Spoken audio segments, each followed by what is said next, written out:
What's up, everybody? Rob Scott of the J Talking Podcast. I got a little bit of a cold, so I'm going to try and work through this without hawking into the mic.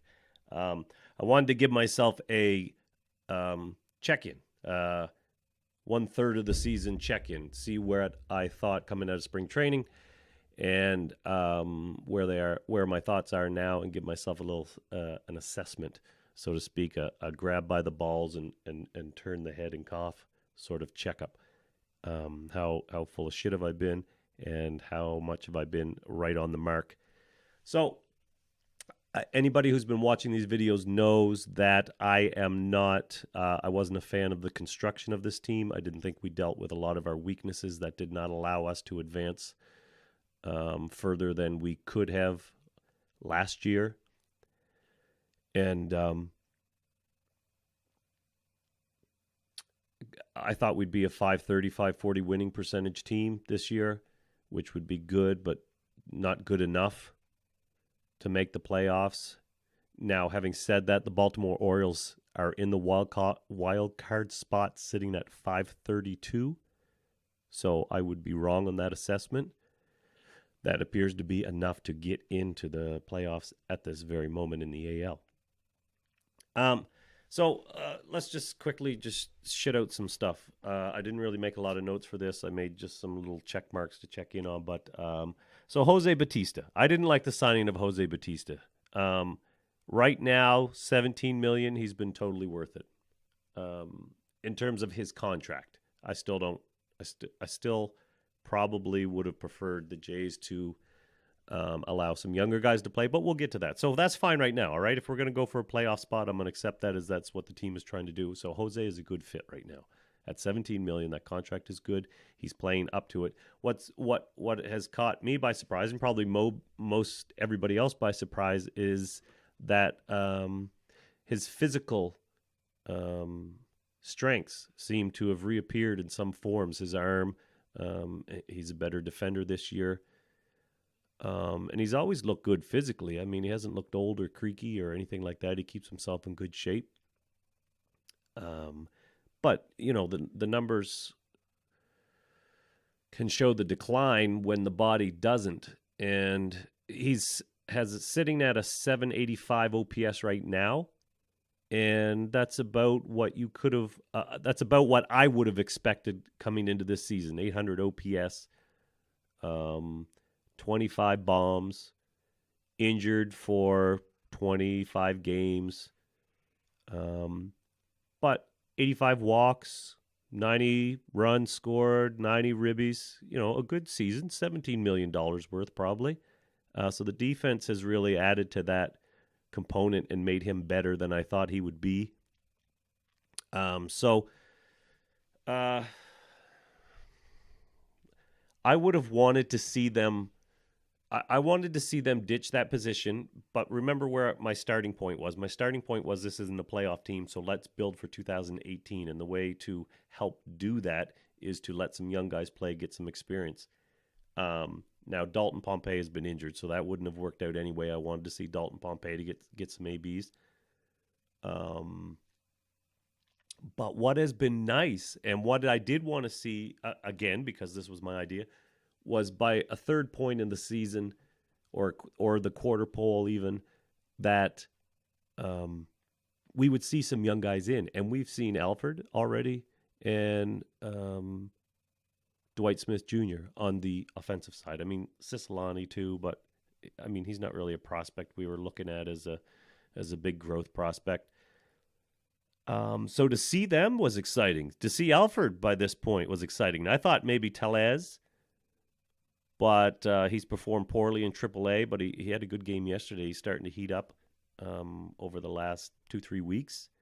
So that's good. So they're probably letting him get his legs under. But, I mean, I'm assuming we'll still see him at some point this year. But to see Alford was real nice. To see Dwight Smith Jr. was real nice. He's having a good season in AAA. And I forget what he was taking in the top 3 rounds, I think. Maybe I'm very wrong about that.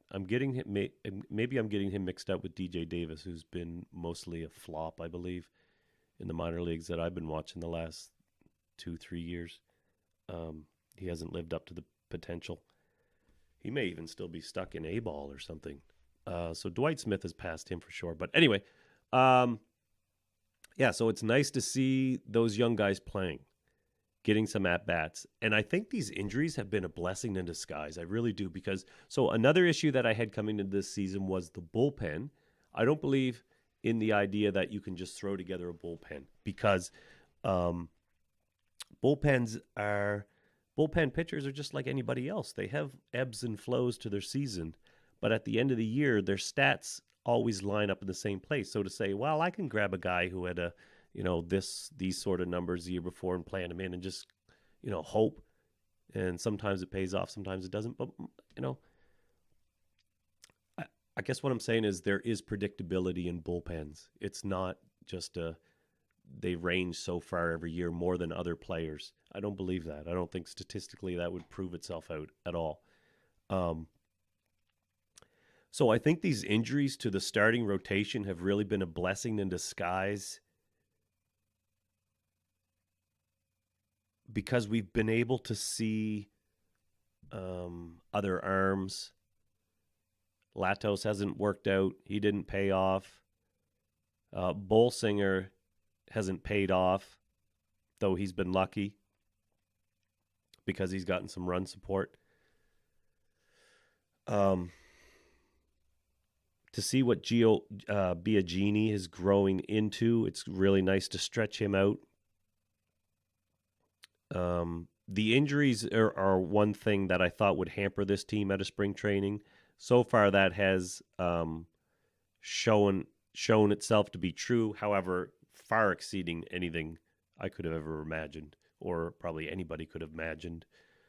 To lose basically, right off the block, Donaldson, Tulowitzki, Happ, Sanchez, four of your best players on your team gone after a 1-8 start. What a nightmare to walk into. And they have walked out of this nightmare very nicely. I've been so surprised with how they play. And I want to talk about Ryan Goins. And I really would love a stat nut to put the numbers together for me because I know it would be a little bit of work. I want to know the Blue Jays record with Ryan Goins playing a full 9 innings in each game. I know his numbers are crappy off the bat, though he's had good RBI production. But he is so good. It just feels like, I look at stats like science. Stats can show a whole lot of truth, but then there's the areas that it can't prove or disprove anything. Same with science, right? Science can tell us a whole lot about the world that is actual factual stuff, but then there's other things it can't even talk about because it can't measure yet. So stats are like that. Oh, fuck. See, now I forget where I was going. My fucking point. I keep rambling. Jesus, I wish I could rewind 15 seconds in my brain and remember what I started talking about. Regardless, fuck it. Let me move on. Ryan Goins. I want someone to show me what his numbers are when he's on the field, what the Blue Jays win-loss record is, because I just have always gotten the feeling this is a better team when he plays. And I think that's been one of the gifts of these injuries. Joe Biagini has been one of these gifts of these injuries. Who else has been a gift of this injury? Danny Barnes. It was been really nice to see him be put in there. I know there's probably another reliever I'm not thinking about. Let me quickly have a check. Shit, I'm not on the stats. So screw it. So overall, the Jays are 3 back now of the wild card. That's really the important thing to note. We don't really care about the AL East title, really. Is that what we're going for? I don't think that's overly important. Well, yeah, it would be good to get in. You don't want that. That one game is always a shitty toss-up. But anyway, it's a chance. And so Baltimore Orioles getting to the wild card. They're the wild card leader, right now. The Blue Jays reaching them just 3 games under 500 now. They are climbing toward 500. I said they'd be 530 to 540. I still think that's where they'll end. But yesterday gave me the first thawing of this cold heart toward the Blue Jays this year. it felt I felt a surge of excitement, like, whoa, this team maybe could really, now that Donaldson and Tulowitzki are back, well, geez, the possibilities, and get Sanchez and Happ. Wow, now all of a sudden this is looking like a really strong team. So we'll see if I was right or wrong. Anyway, it doesn't really matter, I guess. But I don't know. That's it for today. I just wanted to spit out that yesterday was the first game that felt good in my heart about the Blue Jays team. It made me feel like there was some excitement. There was maybe something to look forward to.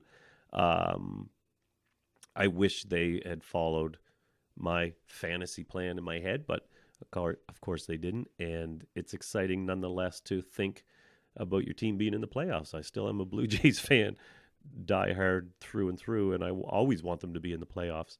But the playoffs, one season is does not a franchise make. A franchise is many years, and you have to not just build for one season. You have to build for the future.